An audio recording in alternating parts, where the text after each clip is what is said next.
বিসমিল্লাহির রহমানির রহিম। আসসালামু আলাইকুম। প্রিয় শিক্ষার্থীরা, তোমরা কেমন আছো?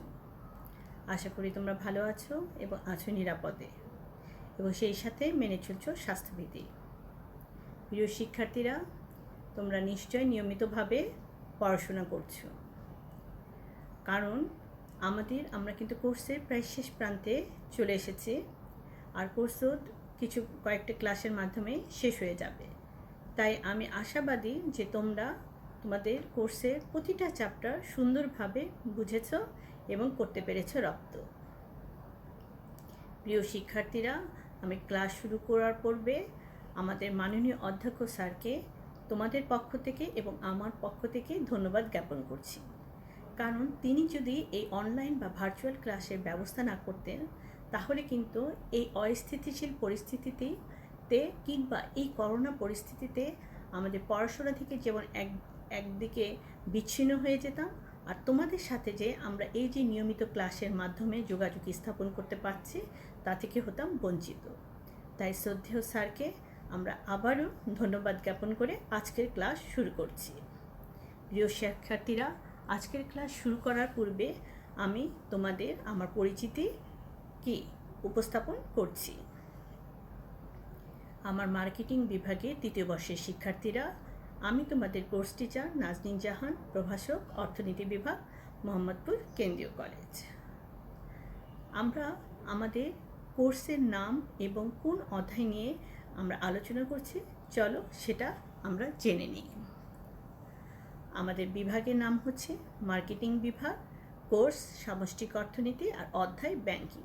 প্রিয় শিক্ষার্থীরা, আমরা ব্যাংকিং চ্যাপ্টারের বেশ কিছু গুরুত্বপূর্ণ বিষয় নিয়ে পূর্বেই আলোকপাত করেছি, এবং আমার বিশ্বাস তোমরা বুঝতে পেরেছো এবং করতে পেরেছো রপ্ত।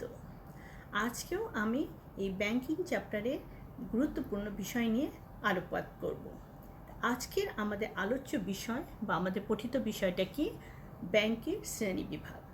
অর্থাৎ আমাদের আলোচ্যের বিষয় হচ্ছে ব্যাংকের শ্রেণীবিভাগ। ব্যাংকের বিভিন্ন শ্রেণীবিভাগ নিয়ে আমরা আলোচনা করব।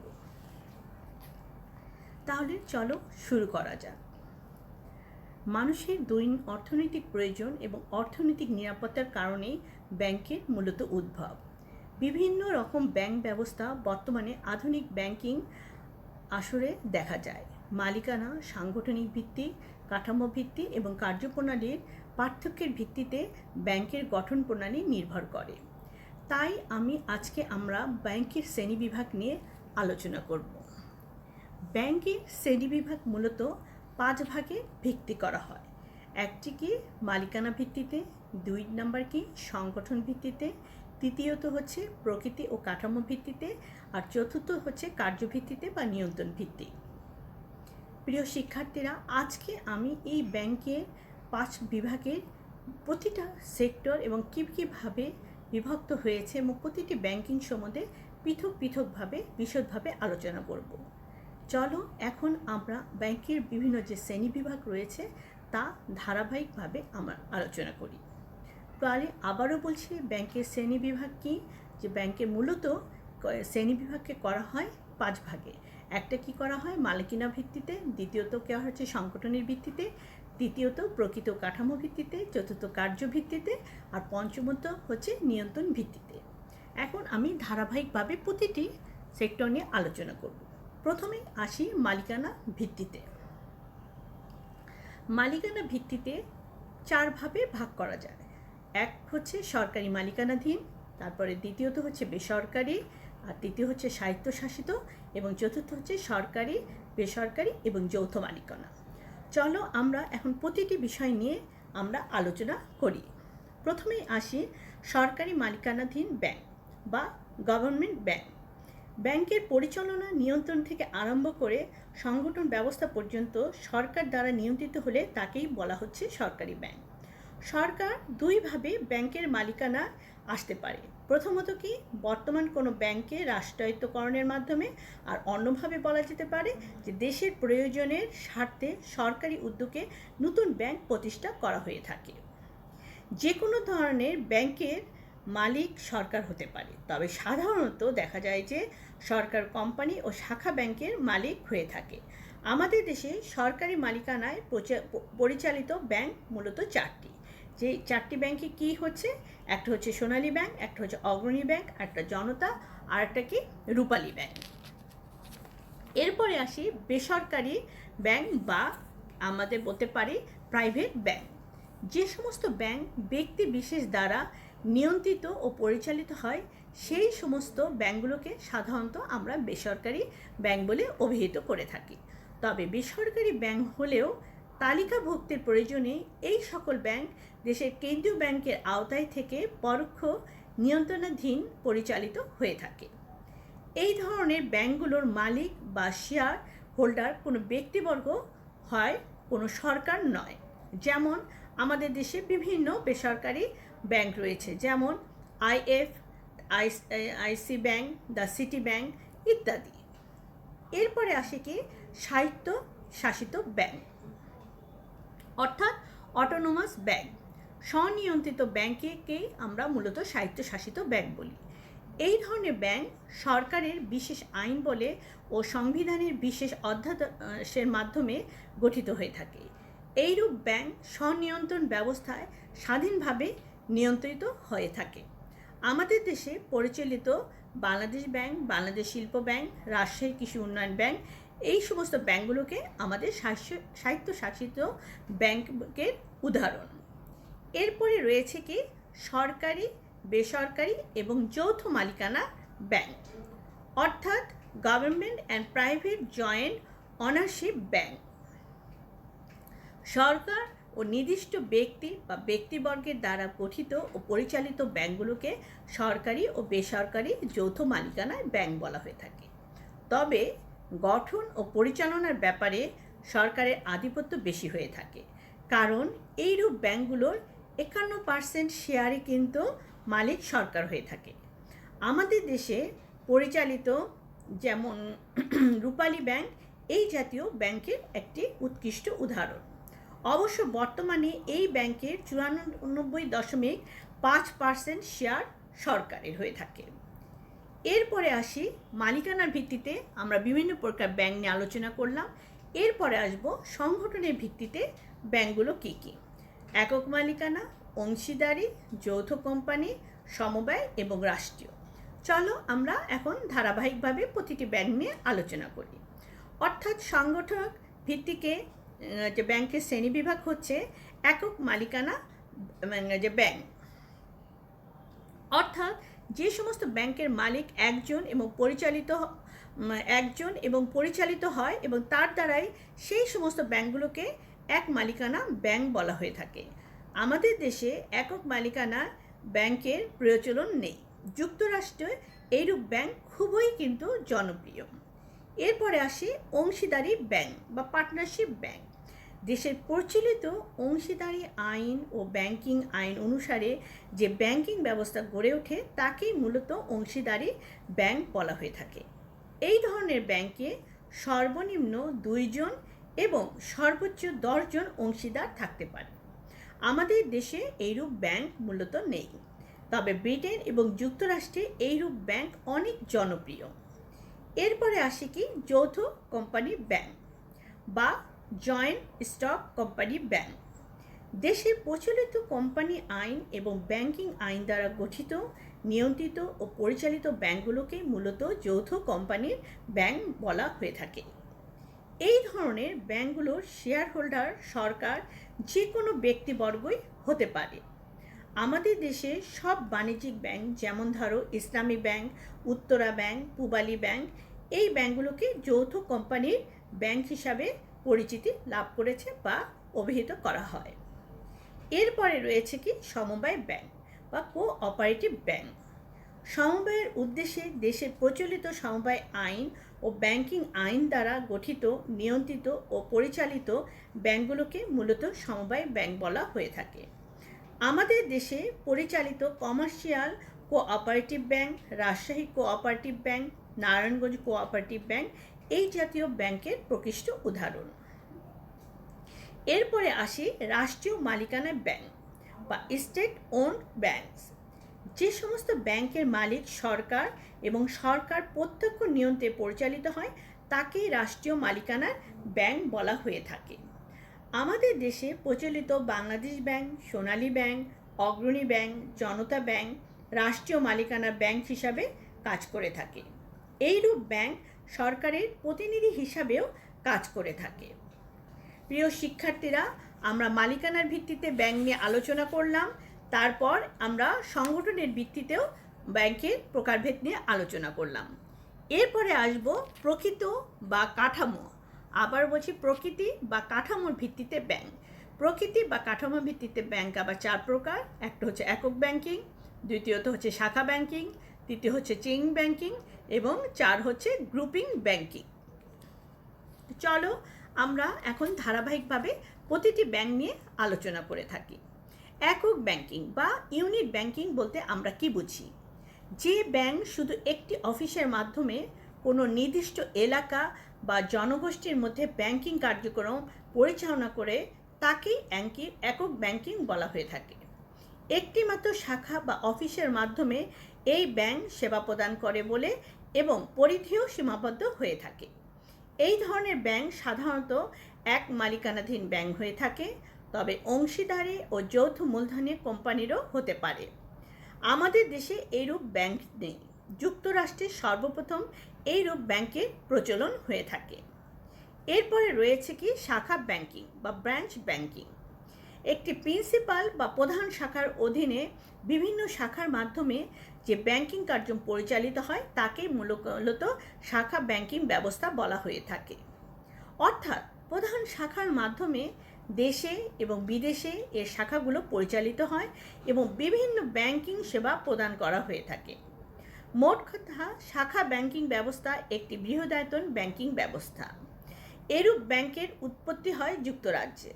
আমাদের দেশে পরিচালিত সব ব্যাংকগুলোকে শাখা ব্যাংকিংয়ের আওতাভুক্ত বলা হয়ে থাকে। এরপরে রয়েছে কি চেইন ব্যাংকিং, অর্থাৎ কতগুলো স্বতন্ত্র ব্যাংক নিজস্ব সত্তা বজায় রেখে বিশেষ কৌশলের মাধ্যমে একীভূত হয়ে একটি সাধারণ ব্যাংকিং সংস্থায় রূপান্তরিত হয় এবং একক নিয়ন্ত্রণাধীন পরিচালিত ও নিয়ন্ত্রিত হলে তাকে মূলত চেইন ব্যাংকিং বলা হয়ে থাকে। আসলে চেইন ব্যাংকিংয়ের মূল উদ্দেশ্যই হলো পারস্পরিক সহযোগিতা বন্ধ করে একে অপরের স্বার্থের প্রতি লক্ষ্য রেখে ব্যাংকিং কার্যক্রম পরিচালনা, বিভাগীয়করণ, মিতব্যয়িতা অর্জন, যৌথ প্রচার ইত্যাদি। আমাদের দেশে এইরূপ ব্যাংকের মূলত কোনো প্রচলন নেই। এরপরে রয়েছে কি গ্রুপ ব্যাংকিং। যখন সমজাতীয় অপেক্ষাকৃত দুর্বল ব্যাংকসমূহ একীভূত হয়ে কোনো শক্তিশালী ব্যাংকের অধীনে থেকে কার্যাবলী সম্পাদন করে থাকে তখনই তাকে গ্রুপ ব্যাংকিং বলা হয়ে থাকে। একীভূত ব্যাংকগুলোকে অধীনস্থ ব্যাংক এবং যে ব্যাংকের অধীনে দুর্বল ব্যাংকগুলো একীভূত হয় তাকে হোল্ডিং ব্যাংকিংও বলা হয়ে থাকে। প্রিয় শিক্ষার্থীরা, তাহলে আমরা প্রকৃতি বা কাঠামো ভিত্তিতে ব্যাংকের শ্রেণীবিভাগ নিয়ে আলোচনা করলাম। এরপরে আসব কার্যভিত্তিতে ব্যাংকের শ্রেণীবিভাগ। কার্যভিত্তিতে ব্যাংকের শ্রেণীবিভাগ হচ্ছে কেন্দ্রীয় ব্যাংক, বাণিজ্যিক ব্যাংক, বিশেষায়িত ব্যাংক এবং অন্যান্য ব্যাংক। এই কার্যভিত্তিতে যে বিভিন্ন প্রকার ব্যাংক রয়েছে ধারাবাহিকভাবে আমরা সেটা এখন আলোচনা করব। প্রথমেই আসি কি কেন্দ্রীয় ব্যাংক। কেন্দ্রীয় ব্যাংক বলতে আমরা কি বুঝি? কেন্দ্রীয় ব্যাংককে আবার ইংরেজিতে বলা হচ্ছে কি সেন্ট্রাল ব্যাংকিং বা ব্যাংক। কেন্দ্রীয় ব্যাংক হলো দেশের সমস্ত ব্যাংকের নিয়ন্ত্রণকারী ব্যাংক। একটি দেশের সামগ্রিক অর্থ ও মুদ্রা ব্যবস্থা নিয়ন্ত্রণ করে সেই দেশের কেন্দ্রীয় ব্যাংকের ব্যাংক ব্যবস্থা। অর্থাৎ আমরা বলতে পারি যে আর্থিক প্রতিষ্ঠান কোনো দেশের সমস্ত ব্যাংক, ব্যবসা বাণিজ্য ও মুদ্রা ব্যবস্থা নিয়ন্ত্রণ করে সেই প্রতিষ্ঠানকেই মূলত কেন্দ্রীয় ব্যাংক বলে অভিহিত করে থাকে। কেন্দ্রীয় ব্যাংক দেশের সরকার দ্বারা পরিচালিত হয়। বাংলাদেশ ব্যাংক আমাদের দেশের কেন্দ্রীয় ব্যাংক। এরপরে আমরা আলোচনা করব কেন্দ্রীয় ব্যাংকের পর বাণিজ্যিক ব্যাংক। বাণিজ্যিক ব্যাংকের আবার বিভিন্ন প্রকারভেদ রয়েছে। প্রথমেই আমি বাণিজ্যিক ব্যাংক বললি বা কমার্শিয়াল ব্যাংক বলতে বুঝি যে স্বল্পমেয়াদী ঋণের দ্বারা মুনাফা অর্জনের উদ্দেশ্যে যে ব্যাংক প্রতিষ্ঠিত হয় তাকে বাণিজ্যিক ব্যাংক বলে। বাণিজ্য করাই মূলত বাণিজ্যিক ব্যাংকের মূল উদ্দেশ্য। জনগণের জমাকৃত বিভিন্ন হিসাবের মাধ্যমে প্রদেয় অর্থসমূহ সংগ্রহ করে এই ব্যাংকসমূহ ঋণ প্রদানের মাধ্যমে কি করে, মুনাফা অর্জন করে থাকে। আমাদের দেশে পরিচালিত সোনালী, উত্তরা, অগ্রণী, স্ট্যান্ডার্ড চার্টার্ড ব্যাংক এরূপ ব্যাংকের প্রকৃষ্ট উদাহরণ। বাণিজ্যিক ব্যাংকগুলোকে আবার কতগুলো ভাগে ভাগ করা যায়। কি কি? একটি হচ্ছে সঞ্চয় ব্যাংক, শ্রমিক ব্যাংক, মহিলা ব্যাংক, স্কুল ব্যাংক, বিদেশি ব্যাংক এবং গৃহ সঞ্চয়ী ব্যাংক। প্রথমেই আসি সঞ্চয়ী ব্যাংক বা সেভিংস ব্যাংক বলতে আমরা কি বুঝি। অধিকহারে মুনাফা বা লাভ প্রদানের মাধ্যমে যে ব্যাংক দেশে আপাময় জনগণের ছড়ানো ছিটানো টাকা সঞ্চয় উদ্বৃত্ত করে তাকে সঞ্চয়ী ব্যাংক বলে। এর ফলে একদিকে যেমন সাধারণ মানুষের সঞ্চয় বাড়ে, অন্যদিকে দেশের মূলধনও গঠিত হয়। আমাদের দেশে পরিচালিত পোস্টাল সেভিংস ব্যাংক ও ডাকঘর সঞ্চয় ব্যাংক এইরূপ ব্যাংকের প্রকৃষ্ট উদাহরণ। এরপরে রয়েছে কি শ্রমিক ব্যাংক বলতে আমরা কি বুঝি, বা মহিলা, এরপরে পড়ব মহিলা ব্যাংক। তো প্রথমেই আমরা আলোচনা করি কি শ্রমিক ব্যাংক বা ওয়ার্কার্স ব্যাংক। শ্রমিক কর্মচারীদের মধ্যে সঞ্চয়ের প্রবণতা গড়ে তোলার জন্য এরূপ ব্যাংকের মূলত সৃষ্টি হওয়ার মূল লক্ষ্য। এইরূপ ব্যাংকগুলো সাধারণত শিল্প বা ইন্ডাস্ট্রি এলাকায় গড়ে ওঠে। ফলে শিল্প কলকারখানায় শ্রমিকদের মজুরি নগদে না দিয়ে তাদের ব্যাংক হিসাবে প্রদান করা হয়, যা তারা পরে ও প্রয়োজন অনুযায়ী চেক কেটে তুলে নিতে পারে। আমাদের দেশে সাধারণত বাণিজ্যিক ব্যাংকগুলো তাদের শিল্প কলকারখানা শাখাকে এই কাজে নিয়োজিত করে থাকে। মহিলা ব্যাংক বা ওমেন্স ব্যাংক দেশের মহিলাদের, বিশেষত পর্দানশীল মহিলাদের ব্যাংকমুখী করে তোলার জন্য এরূপ ব্যাংক ব্যবস্থা গড়ে তোলা হয়। এই সমস্ত ব্যাংকগুলোর ব্যাংকার সাধারণত মহিলাগণ হয়ে থাকে, কোনো পুরুষ এখানে হিসাব খুলতে পারে না। আমাদের দেশে এইরূপ কোনো ব্যাংকের মূলত প্রচলন নেই। এরপরে আসে স্কুল ব্যাংক বা স্কুল ব্যাংক। স্কুলের ছাত্রছাত্রীদেরকে ব্যাংকিং সুবিধা দেবার জন্য এইরূপ ব্যাংক গড়ে তোলা হয়। এইরূপ ব্যাংকের মূল উদ্দেশ্য হলো ছোটবেলা থেকেই ছেলে মেয়েদের সঞ্চয় অভ্যাস গড়ে তোলা। সাধারণত বাণিজ্যিক ব্যাংকগুলো স্কুল কলেজের গেটে এই ধরনের শাখা খুলে থাকে। স্কুল কলেজে ছাত্রছাত্রীরা তাদের হাত খরচের একটা অংশ বাঁচিয়ে নিজ নিজ হিসাবে জমা রাখে। এরপরে রয়েছে কি বিদেশি ব্যাংক বা ফরেন ব্যাংক। যখন কোনো স্বাধীন দেশের রাষ্ট্রীয় ব্যাংক অন্য দেশের কেন্দ্রীয় ব্যাংকের তালিকাভুক্ত ব্যাংক হিসাবে কাজ করে, তখনই তাকে বিদেশি ব্যাংক নামে অভিহিত করা হয়। বর্তমানে আমাদের দেশে প্রায় 13টি বিদেশি ব্যাংক তাদের কার্যবলী চালিয়ে যাচ্ছে। এদের মধ্যে উল্লেখযোগ্য নামগুলো হচ্ছে American express bank, standard chartered bank, city bank ইত্যাদি। শেষে রয়েছে কি গৃহ সঞ্চয়ী ব্যাংক অর্থাৎ হোম সেভিংস ব্যাংক। গৃহ বসে সঞ্চয়ে উদ্বুদ্ধ করার জন্য যে ব্যাংকিং ব্যবস্থা গড়ে ওঠে তাকে গৃহ সঞ্চয়ী ব্যাংক বলা হয়। এইরূপ ব্যাংকের সিলমোহরযুক্ত একটি বাক্স জমাকারীর নিকট প্রদান করা হয় এবং আমানতকারী বাড়ির নির্দিষ্ট বক্সে সঞ্চয় করতে থাকে। আমাদের দেশে এইরূপ ব্যাংক এখনও মূলত গড়ে ওঠেনি। তাহলে প্রিয় শিক্ষার্থীরা, আমরা বাণিজ্যিক ব্যাংকের যে বিভিন্ন প্রকারভেদ রয়েছে সেটা নিয়ে ধারাবাহিকভাবে আলোচনা করলাম। এরপরে আমি আলোচনা করব তোমাদের সাথে বিশেষায়িত ব্যাংক কী। নির্দিষ্ট কোনো উদ্দেশ্য সাধনের জন্য যে ব্যাংকসমূহ একটি সুপরিকল্পিত নির্দিষ্ট পথে পরিচালিত করা হয় সেই ব্যাংকগুলোকেই মূলত বিশেষায়িত ব্যাংক বলা হয়ে থাকে।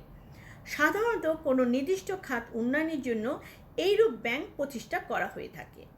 আর এইরূপ ব্যাংকগুলো হচ্ছে কৃষি ব্যাংক, শিল্প ব্যাংক, বন্ধকি বা ভূমি বন্ধকি ব্যাংক, বিনিময় ব্যাংক, বিনিয়োগ ব্যাংক, পরিবহন ব্যাংক, ক্ষুদ্র ও কুটির শিল্প ব্যাংক এবং ভোক্তা ব্যাংক। তো চলো আমরা প্রতিটা ব্যাংক নিয়ে এখন আলোচনা করি। প্রথমেই আসি কৃষি ব্যাংক বা এগ্রিকালচার ব্যাংক। একটি দেশের অর্থনীতিতে কৃষিখাত বিশেষ ভূমিকা রাখে। বিশেষ করে আমাদের মতো কৃষিপ্রধান দেশে এই খাতের গুরুত্ব অনেক বেশি।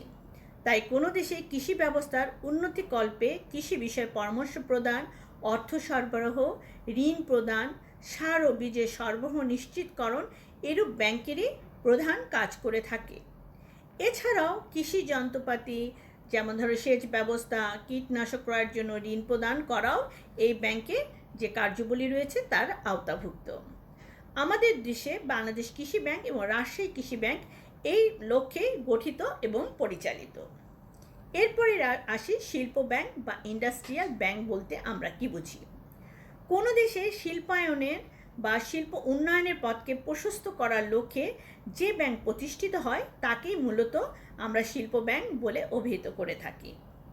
নতুন শিল্প উদ্যোক্তাদের বিভিন্ন সময়ে বিভিন্ন রকম পরামর্শ প্রদান করা, স্বল্প ও দীর্ঘমেয়াদী ঋণ প্রদান, এই কাজ শিল্প ব্যাংক করে থাকে। এছাড়াও শিল্প কারখানাগুলো শিল্প ব্যাংক বিভিন্নভাবে আর্থিক সাহায্য করে থাকে। আমাদের দেশে বাংলাদেশ শিল্প ব্যাংক বা বিএসবি ও বাংলাদেশ শিল্প ঋণ সংস্থা মানে বিএসআরএস এই লক্ষ্যেই মূলত পরিচালিত হয়ে থাকে। এরপরে রয়েছে বন্ধকি বা ভূমি বন্ধকি ব্যাংক বলতে আমরা কি বুঝি বা মর্গেজ ব্যাংক। কোনো স্থায়ী ও অস্থায়ী সম্পত্তির বিপরীতে অর্থ ঋণদানকারী ব্যাংকের বন্ধকি ব্যাংক বলা হয়ে থাকে। কৃষি ও শিল্প ক্ষেত্রে এই ধরনের ঋণ দীর্ঘ ও স্বল্পমেয়াদী ভিত্তিতে প্রদান করা হয়। অবশ্য এক্ষেত্রে যে সমস্ত ব্যাংক শুধু ভূমি বন্ধক রেখে ঋণ প্রদান করে থাকে তাকে ভূমি বন্ধকি ব্যাংক বলা হয়ে থাকে। শিল্প ব্যাংক, গৃহ নির্মাণ ব্যাংক, কৃষি ব্যাংক এই সমস্ত ব্যাংকগুলো বন্ধকি ব্যাংকের আওতাভুক্ত। বিশ্বের অনেক দেশে এই ধরনের ব্যাংকের অস্তিত্ব থাকলেও বাংলাদেশে এই ধরনের পৃথক কোনো ব্যাংকের অস্তিত্ব মূলত নেই। তবে বাংলাদেশের বাণিজ্যিক ব্যাংকগুলো এই ধরনের কার্যক্রম গ্রহণ করে থাকে বা করে থাকে। এরপরে রয়েছে কি বিনিময় ব্যাংক বা এক্সচেঞ্জ ব্যাংক। যে ব্যাংক কেবল বৈদেশিক ব্যবসা বাণিজ্য ও বৈদেশিক বিনিময় কার্যে নিয়োজিত থাকে তাকেই মূলত বিনিয়োগ ব্যাংক বলা হয়ে থাকে। এই ধরনের ব্যাংক বৈদেশিক বিল এবং হুন্ডি ভাঙার এবং সংগ্রহ করে থাকে। হুন্ডি ও তার যোগ মূল্য বিনিময় করে এবং বৈদেশিক মুদ্রা ও বিল ক্রয় ও বিক্রয় করে থাকে। আমাদের দেশে পৃথক কোনো বিনিময় ব্যাংক নেই, তাই এই দেশে বাণিজ্যিক ব্যাংকগুলোর বৈদেশিক বিনিময় শাখা রয়েছে এবং তারাই সাধারণত এই কাজগুলো পালন করে থাকে। এরপরে রয়েছে কি বিনিয়োগ ব্যাংক বা ইনভেস্টমেন্ট ব্যাংক। আর্থিক বাজারের দক্ষ পরিচালনার জন্য কিছু আর্থিক প্রতিষ্ঠানের মূলত প্রয়োজন। বিনিয়োগ ব্যাংক হচ্ছে সেই রকম একটি প্রতিষ্ঠান যা জনসাধারণের মধ্যে নতুন কোনো লগ্নিপত্র বন্টনের ক্ষেত্রে মধ্যস্থতাকারী হিসাবে কাজ করে থাকে। এর প্রধান কাজ হলো কোম্পানির কাছ থেকে লগ্নিপত্র ক্রয় করে তা বিনিয়োগকারীদের নিকট বিক্রয় করা। এছাড়াও সরকারের দীর্ঘমেয়াদী মূলধন তহবিলের ব্যবস্থা করা বিনিয়োগ ব্যাংকের একটি অন্যতম প্রধান কাজ। বিনিয়োগ ব্যাংক মূলত সিকিউরিটি সমূহের ক্রেতা ও বিক্রেতার মাঝে মধ্যস্থ ব্যক্তি হিসাবেও মূলত কাজ করে থাকে। মূলধন বাজারে কারবার প্রতিষ্ঠানের অর্থ সংগ্রহের ক্ষেত্রে বিনিয়োগ ব্যাংকের ভূমিকা অত্যন্ত গুরুত্বপূর্ণ। প্রকৃতপক্ষে এটা বিনিয়োগকারী বা ব্যাংক কিছুই না। আমাদের দেশে পরিচালিত investment corporation of Bangladesh ICB এরূপ ব্যাংকের একটি প্রকৃষ্ট উদাহরণ। এরপরে রয়েছে কি পরিবহন ব্যাংক বা ট্রান্সপোর্টেশন ব্যাংক। পরিবহন ব্যবস্থার উন্নতিকল্পে সহজতে ঋণ দান করাই এরূপ ব্যাংকের প্রধান কাজ। অন্যভাবেও বলা যায় যানবাহন নির্মাণ, আমদানি ক্রয়, তারপর মেরামত, খুচরা যন্ত্রপাতি ক্রয় এবং যানবাহনের সংশ্লিষ্ট বিভিন্ন প্রকার পরামর্শ দেওয়ার জন্য এইরূপ ব্যাংক মূলত গড়ে ওঠে। আমাদের দেশে পৃথকভাবে এইরূপ কোনো ব্যাংক মূলত নেই। সাধারণত বাণিজ্যিক ব্যাংকগুলো এইরূপ কার্যাবলী সমাধান করে থাকে। তারপরে রয়েছে কি ক্ষুদ্র ও কুটির শিল্প bank, small and cottage industries bank. ক্ষুদ্র ও কুটির শিল্প একটি দেশের উন্নয়নের যথেষ্ট ভূমিকা রাখে। তাই ক্ষুদ্র ও কুটির শিল্পের উন্নয়নে ও এদের বাঁচানোর জন্য যে সমস্ত ব্যাংক বিভিন্ন প্রকারের ঋণ সুযোগ সুবিধার ব্যবস্থা করে তাকেই মূলত ক্ষুদ্র ও কুটির শিল্প ব্যাংক বলে।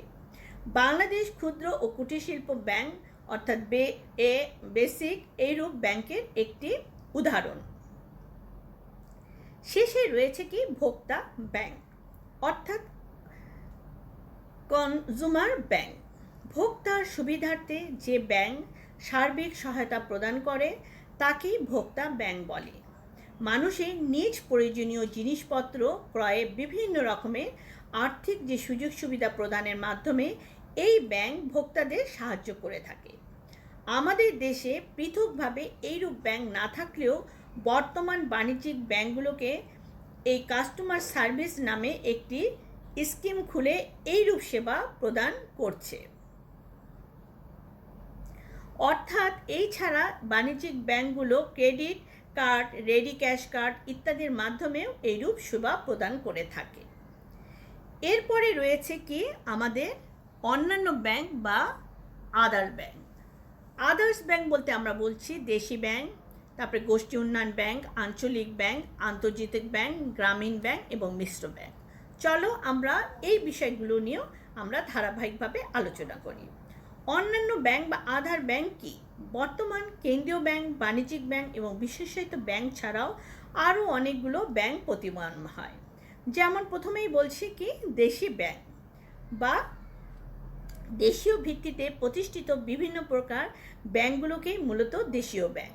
এরা জনগণের নিকট হতে শুধু আমানত গ্রহণ করে না, উচ্চ হারে সুদেও ঋণ দেয়। বিভিন্ন দেশে এরা বিভিন্ন নামে পরিচিত। এদের জনপ্রিয় নামগুলো হচ্ছে মহাজন, বেনিয়া, সুদের ব্যবসায়ী, কাবুলিওয়ালা, তারপর চটি ইত্যাদি। তাছাড়া দেশের মালিকানার জন্য ব্যাংকগুলোকেও মূলত দেশীয় ব্যাংক বলা হয়ে থাকে। এরপরে রয়েছে কি আমাদের গোষ্ঠী উন্নয়ন ব্যাংক। গোষ্ঠী উন্নয়ন ব্যাংক বলতে আমরা কি বুঝি? অর্থাৎ কোনো নির্দিষ্ট শ্রেণী, সম্প্রদায় বা অঞ্চলের জনগণের উন্নয়নে যে ব্যাংক কাজ করে থাকে তাকে গোষ্ঠী উন্নয়ন ব্যাংক বলে। ইসলামিক উন্নয়ন ব্যাংক এইরূপ ব্যাংকের একটি প্রকৃষ্ট উদাহরণ। এরপরে রয়েছে কি আঞ্চলিক ব্যাংক বা রিজিওনাল ব্যাংক। যে ব্যাংক কোনো নির্দিষ্ট অঞ্চলের বা কোনো নির্দিষ্ট সম্প্রদায়ের বা গোষ্ঠীর সামাজিক ও আর্থিক উন্নয়নের জন্য প্রতিষ্ঠিত হয় তাকে আঞ্চলিক ব্যাংক বলে। এইরূপ ব্যাংকের সদস্য দেশগুলো বিভিন্ন প্রকল্পের জন্য অর্থ সংস্থান করে থাকে। এশিয়া উন্নয়ন ব্যাংক এইরূপ ব্যাংকের একটি প্রকৃষ্ট উদাহরণ। এরপরে রয়েছে কি আঞ্চলিক ব্যাংক নিয়ে আমরা আলোচনা করলাম। এরপরে রয়েছে আন্তর্জাতিক ব্যাংক বা ইন্টারন্যাশনাল ব্যাংক। সম্মিলিত জাতিপুঞ্জের তত্ত্বাবধানে যে সমস্ত ব্যাংক উন্নয়নশীল বা অনুন্নত দেশের অর্থনৈতিক সমৃদ্ধির পক্ষে কাজ করে সেগুলোকে আন্তর্জাতিক ব্যাংক বলে। যেমন বিশ্ব ব্যাংক এরূপ ব্যাংকের একটি উদাহরণ। এরপরে রয়েছে কি গ্রামীণ ব্যাংক। গ্রামীণ ব্যাংক বলতে বুঝতেছি আমরা যে গ্রাম প্রধান দেশের দরিদ্র মানুষের কল্যাণের লক্ষ্যে এবং তাদের অর্থনৈতিক মুক্তির উদ্দেশ্যে গ্রামীণ ব্যাংক প্রতিষ্ঠা করা হয়। একটি বিশেষায়িত ব্যাংক হিসাবে গ্রামীণ ব্যাংক সঞ্চয় সৃষ্টি করে, ভূমিহীন ও বিত্তহীনদের ঋণদান করে, ব্যাংকিং কার্যাবলী সম্প্রসারণ সহ বিভিন্ন রকমের কার্যাবলী সম্পাদন করে থাকে। এবং বাংলাদেশ ব্যাংকের প্রতিষ্ঠাতা হলো কে? তোমরা সবাই জানো, ডক্টর ইউনূস। শেষ রয়েছে কি মিশ্র ব্যাংক বা মিক্সড ব্যাংক। যে ব্যাংকসমূহ একাধারে বাণিজ্যিক ব্যাংক এবং বিশেষায়িত ব্যাংকের কার্যাবলী পালন করে থাকে সেইগুলোকেই মূলত মিশ্র ব্যাংক বলে। আমাদের দেশে বেসিক ব্যাংক, শিল্প ব্যাংক, বাংলাদেশ কৃষি ব্যাংক এইরূপ কার্যাবলী সম্পাদন করে থাকে। তাহলে প্রিয় শিক্ষার্থীরা, আমরা অন্যান্য ব্যাংকের মধ্যে যেগুলো রয়েছে যেমন দেশি ব্যাংক, গোষ্ঠী উন্নয়ন ব্যাংক, আঞ্চলিক ব্যাংক, আন্তর্জাতিক ব্যাংক, গ্রামীণ ব্যাংক, মিশ্র ব্যাংক এই যে আলোচনা ধারাবাহিকভাবে আলোচনা করব। এরপরে শেষ ব্যাংক হচ্ছে নিয়ন্ত্রণ ভিত্তিক, অর্থাৎ তালিকাভুক্ত ব্যাংক আর অতালিকাভুক্ত ব্যাংক। এই দুই ভাগে যে নিয়ন্ত্রণের ভিত্তিতে ব্যাংকে দুই ভাগে ভাগ করা যায়। তাহলে প্রথমেই আলোচনা করি আমরা তালিকাভুক্ত ব্যাংক বলতে কি বুঝি। যে কোনো দেশের কেন্দ্রীয় ব্যাংকের নিয়ন্ত্রণে পরিচালিত ও সংরক্ষিত তালিকার অন্তর্ভুক্ত ব্যাংকসমূহকে ওই কেন্দ্রীয় ব্যাংকের তালিকাভুক্ত ব্যাংক বলা হয়ে থাকে। কোনো নির্দিষ্ট ব্যাংকে তালিকাভুক্ত হতে হলে সুনির্দিষ্ট কতিপয় কর্তব্য ও দায়িত্ব পালন করতে হয়। এছাড়া এদেরকে কেন্দ্রীয় ব্যাংক নির্দেশিত নীতিমালা ও আদেশ নিষেধ সুষ্ঠুভাবে মেনে চলতে হয়। অবশ্য এর জন্য তাদেরকে কেন্দ্রীয় ব্যাংকের বিশেষ মর্যাদার মর্যাদার দেয়া হয়ে থাকে এবং প্রয়োজনীয় মুহূর্তে বহুবিধ সাহায্য সহযোগিতা প্রদান করা হয়। উন্নত দেশগুলোতে তালিকাভুক্ত ব্যাংকের সংখ্যা কম হলে আমাদের দেশের অধিকাংশ ব্যাংকই তালিকাভুক্ত। যেমন উদাহরণস্বরূপ আমরা বলতে পারি বাংলাদেশের সকল সরকারি, বাণিজ্যিক ও বিদেশি ব্যাংক বাংলাদেশের ব্যাংকের তালিকার অন্তর্ভুক্ত। এখন আমরা বলবো যে অতালিকাভুক্ত ব্যাংক বলতে আমরা কি বুঝি। যে সকল ব্যাংক কেন্দ্রীয় ব্যাংকের তালিকার অন্তর্ভুক্ত নয় তাদেরকে অতালিকাভুক্ত ব্যাংক বলে। এইরূপ ব্যাংক কেন্দ্রীয় ব্যাংকের বিধিনিষেধ মেনে চলে না, ফলে তাদের প্রদত্ত সুযোগ সুবিধাও ভোগ করতে পারে না। তালিকার অন্তর্ভুক্ত না হবার কারণে এই ব্যাংকসমূহের সবচেয়ে বড় যে সুবিধাটি ভোগ করে তা হচ্ছে তারা তারল্য সংরক্ষণের ব্যাপারে কোনোরূপ আদেশ নিষেধ মেনে চলে না। অপরদিকে তাদেরকে মোট আমানতের একটি নির্দিষ্ট অংশ বিধিবদ্ধ তহবিল হিসাবে জমা রাখতে হয় না। ফলে তারা আমানতের মূলধন সংরক্ষণ ও ব্যবহারের অনেক সুবিধা ভোগ করে থাকে। তাদের উপর কেন্দ্রীয় ব্যাংকের প্রত্যক্ষ নিয়ন্ত্রণ না থাকলেও পরোক্ষ নিয়ন্ত্রণ অবশ্যই বজায় থাকে। তাই এই উপরে আমরা যে আলোচনা করলাম এতক্ষণ তোমাদের সাথে, যে বিভিন্ন ব্যাংক নিয়ে আলোচনা করলাম, তার পরিপ্রেক্ষিতে আমরা বলতে পারি যে মানুষের প্রয়োজনে, দেশের অর্থ উন্নতিতে, সমাজের সুবিধার্থে বিভিন্ন রকমের ব্যাংকিং ব্যবস্থা গড়ে উঠেছে। ভবিষ্যতে এর ধারাবাহিকতা চলতে থাকবে। তাহলে প্রিয় শিক্ষার্থীরা, আজকে আমরা ব্যাংকের বিভিন্ন শ্রেণীবিভাগ নিয়ে বিশদভাবে আলোচনা করলাম। আশা করি তোমরা বুঝতে পেরেছো এবং করতে পারছো রপ্ত। প্রিয় শিক্ষার্থীরা, তোমরা ভালো থাকবে, সুস্থ থাকবে, নিরাপদে থাকবে। ভবিষ্যতে আমরা আবারও নতুন নতুন বিষয় নিয়ে উপস্থিত হব এবং সেই সমস্ত বিষয় নিয়ে আলোচনা করব এবং আশা করি তোমরা বুঝতে পারবে এবং রপ্ত করবে এবং নিয়মিত ক্লাস করবে। আর সর্বোপরি তোমাদের কাছে অনুরোধ বা এটা আমাদের নির্দেশ যে তোমরা স্বাস্থ্যবিধি মেনে চলবে। বাইরে যেতে হলেও অবশ্যই মাস্ক পরিধান করবে এবং নিরাপদ দূরত্ব বজায় রাখবে। পরবর্তী ক্লাস দেখার আমন্ত্রণ জানিয়ে আজকের ক্লাস এখানেই সমাপ্তি ঘোষণা করছি। সুস্থ থাকবে, ভালো থাকবে, নিরাপদে থাকবে, স্বাস্থ্যবিধি মেনে চলবে। ধন্যবাদ।